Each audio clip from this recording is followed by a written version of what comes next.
What's up, guys? It's LaKesha from Virgo Vibe coming to you with another video. When I woke up this morning, I had something on my mind that I felt like I needed to share with you.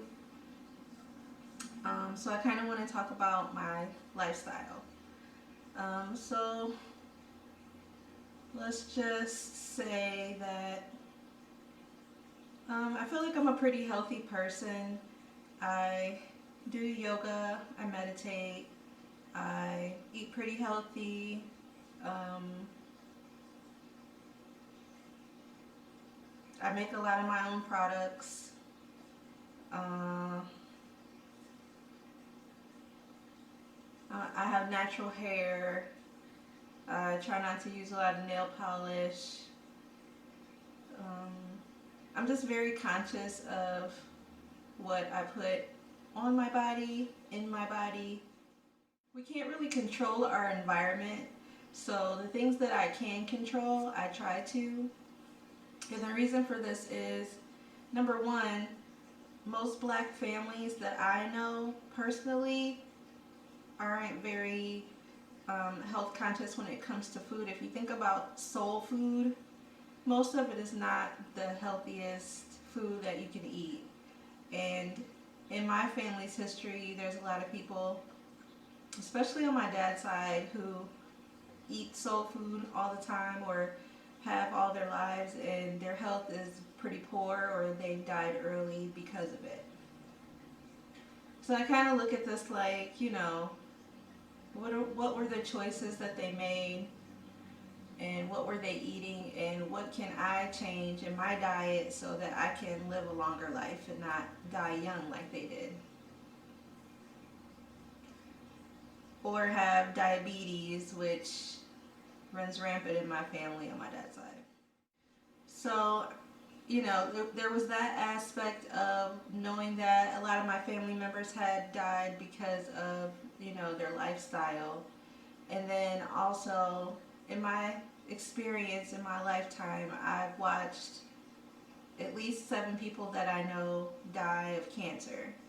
So 2 people that I went to school with both died of cancer. My very closest best friend died when she was in her early 20s of cancer. I had 3 family members who died of cancer, and my father also died of cancer.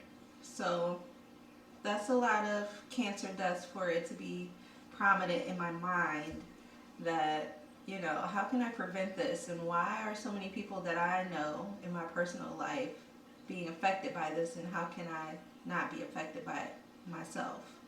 So it started to look at, why is this? Is it what they're eating? Is it their lifestyle? Like, are they drinking or smoking or doing drugs? Is it, the products that they use? Is it, their environment? Like, are they working in an unsafe environment? Or is it hereditary? It could be a combination of any of those. We can't really control our environment as far as when we walk out our door, what we breathe in, but we can control what kind of products we use on our body and what kind of food we put in our stomach. So I started to look more in depth into that, and I kind of decided, one thing at a time. I just felt like some things needed to change. So the first thing that really changed for me was my hair. I was putting a relaxer in my hair ever since I was a kid, and this is something that a lot of African American girls do when they're young so they can have bone straight hair. And I do recall when I was in school and I still had natural hair that I was getting teased because of it, because I didn't have straight hair. So, a lot of times we get pressured into doing things because everybody else thinks that we should, and we don't really want to be singled out, or we don't want to be ostracized because we're not going along with the crowd. And at that age, it was probably 6th or 7th grade, 5th or 6th grade, something like that. You don't really know who you are to, if you don't have those uh, mentalities already that you're fine the way you are and you're still trying to figure that out. You don't really know, you know, you just don't want to be picked on. So anyway, I got a perm when I was really young. I was so happy. My mom had a perm, my sister had a perm, and finally I was part of the perm group. And then it just continued from there. And I I love to dye my hair, and obviously you can see that. I love to dye my hair, and I love to get perms in my hair. And I really never knew what my actual texture of my hair was because I put straightener in it, so I didn't know, what it was or how to take care of it for all those years. So by the time I was in my 30s, I kind of got tired of putting the perm in my hair. I think a lot of people had decided to go natural, and you were hearing more about it was more acceptable. And so I decided that I was going to do that as well. So I stopped putting a perm in my hair, and then it started to get all funky because one part of it was curly, one part was flat. And then I decided to just cut it really short. So that started my transition of my whole lifestyle. I started not using relaxer, and I was using my natural hair, and that made me have to learn how to do my own hair and know my own texture, which it was a good texture. I mean, I just didn't know how to take care of it, so I had to figure that out. But like I said, it's a process. The next thing that came was my diet. And like I said, I would look back at my family and the past of my family and want to make better choices, better food choices. So I started to trade out red meat for ground chicken, or trade out red meat for chicken or turkey, and eat more fish and seafood.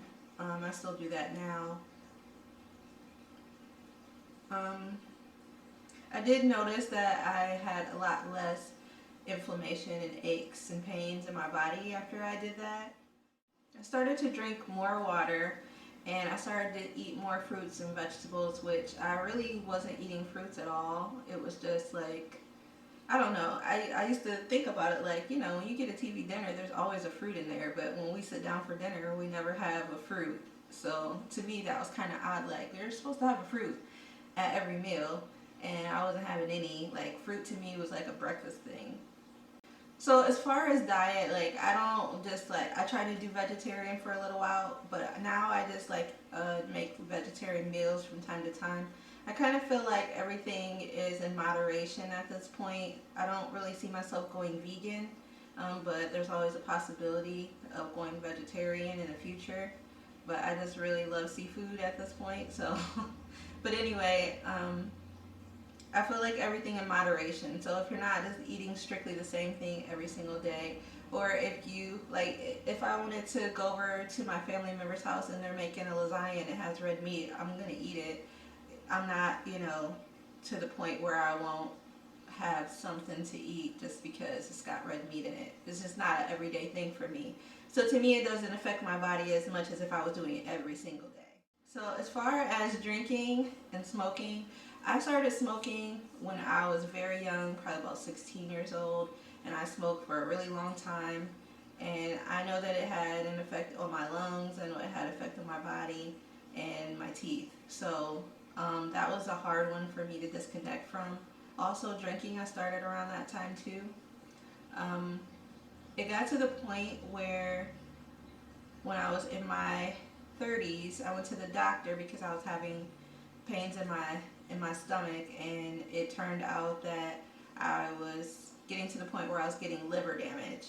So the doctor told me that I really needed to change, the way that I eat and lose some weight. And I wasn't, to the average person, I probably didn't look overweight, but for my body type, I was. So I started making even more changes, and it took a really long time to stop drinking totally, but now I'm at the point where I don't drink at all, and I'm fine with that, and I don't think about it, and I don't want to, and it's a really good feeling. But like I said, it took a really long time of starting and stopping or I'll do it this time, or, you know, just having those thoughts that I want to do it. It took a really long time to get to the point where I'm just like, I don't need it, because, you know, I'm happy just being myself. The other thing that I had a difficult time starting was exercising. Um, I really wanted to exercise, but just the thought of getting started was like as far as I could force myself to go is thinking about it. And I would try, like I got a yoga mat and I was like, I'm gonna do this, and then it just never stuck. But now I'm at the point where I do yoga every morning. Like I have a regimen.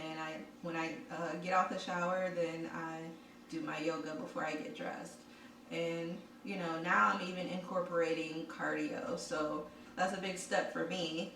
But I kind of feel like I really need it because since I'm at home working now, I don't really get as much exercise like at work. Before I would go up and down the stairs, or I have to walk to somewhere, or you know, there was more movement. And so now I feel like I do really need the exercise so my body doesn't get all stiff and my muscles don't get all weak. But like I said, that's still a process and I'm still working on that. I did exercise this morning and I feel really good. I didn't make it all the way through, but there's always tomorrow, and I'm just proud that I got started. And then finally, products. That's something that I had periodically sampled and tried to, you know, see what I could change or do. And as far as products, like I was thinking about my shampoo, and I did some research on, you know, the products that we buy off the store shelves in the United States, and I found that a majority of the products that we have chemicals in them that are banned in other countries, and that really was a red flag for me. So if you think about now, like if you go online and you might order something from Walmart and it has that little disclaimer at the bottom about California and cancer, that is because California is the only state who actually implemented laws to let you know that there are chemicals that are in these products. All the other states kind of ignore it because they're more worried about selling you the product than your health. So just be aware of what you're buying and what is in those products. So I said that to say that I started making my own shampoo. That was like the first thing that I did, and it worked out really well. And you know, I really wanted to get off of the deodorant. Deodorant has aluminum in it, and that can cause cancer as well. So I was trying to find a way to detox my body from aluminum, because after you use that deodorant with the aluminum in it for so long, it builds up in your body and you have to detox, so it has to release itself from your body. So, you know, that in itself I'll have to do a video on by itself, because it was a very interesting process for that. But like I said, I did choose to look at my products and try to see if I can make it myself in a cleaner way so that it's healthier for me. So I'm not perfect and I'm still in process, but I just want to let you know that it was one thing at a time. It was a gradual thing. It was a choice that ended up turning into, first I did this and then this and then this and then this, to get me to the place now where I feel very healthy and I feel very happy about, you know, what I'm putting into my body and what I am using on my body. You know, I just wanted to tell you a little bit about my lifestyle so that you can understand the background of why I'm doing these videos, because I kind of want to share with you the process for me, and I also want you to know that you can do it too. You just have to make sure that you do your research, ask questions, and anything that you choose to do. I mean, there's someone who's already done it and they can probably give you tips. I'm sure there's a million videos on YouTube. So I just want to wish you luck. I wanted to let you know that you can definitely do this.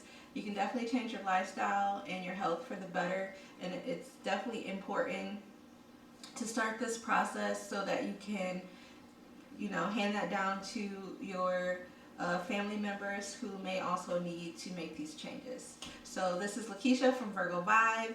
I hope this video was helpful. Hit the like button and subscribe to the channel, and I'll see you in the next video.